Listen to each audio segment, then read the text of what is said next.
আমাদের parliamentary parliamentary বোর্ডের সভা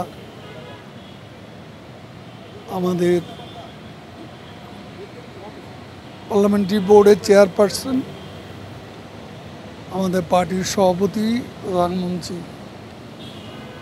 দেশরত্ন শেখ হাসিনার সভাপতিত্বে অনুষ্ঠিত হয়। সভায় বোর্ডের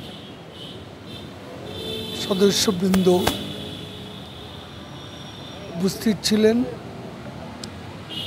এবং প্রায় 1.5 ঘন্টা ব্যাপী আলাপ আলোচনা শেষে শৈলকুপা ও ঝিনাইদহে আওয়ামী লীগের দীর্ঘদিনের ত্যাগী নেতা,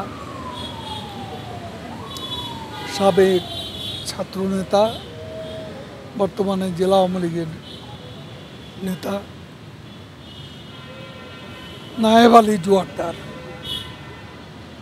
আলী জোয়ারদারকে সর্বসম্মতিক্রমে আওয়ামী লীগ মনোনয়ন বোর্ড শেখ হাসিনার সভাপতিত্বে তাকে মনোনয়ন দেওয়ার সিদ্ধান্ত গ্রহণ করে। বিএনপি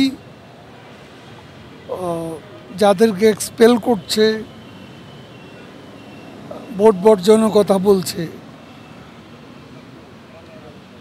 বাস্তবে যেটা সত্য সেটা হচ্ছে বিএনপি নেতাদের কথা তাদের উপজেলা পর্যায়ে কেউই শুনছেন। এবার সবাই কিন্তু প্রার্থিতায় আছেন, কাজে এসব অন্তঃসার শূন্য বক্তব্য দিয়ে সিদ্ধান্ত নিয়ে কোনো লাভ নেই, যেটা মাঠে কার্যকর হচ্ছে না।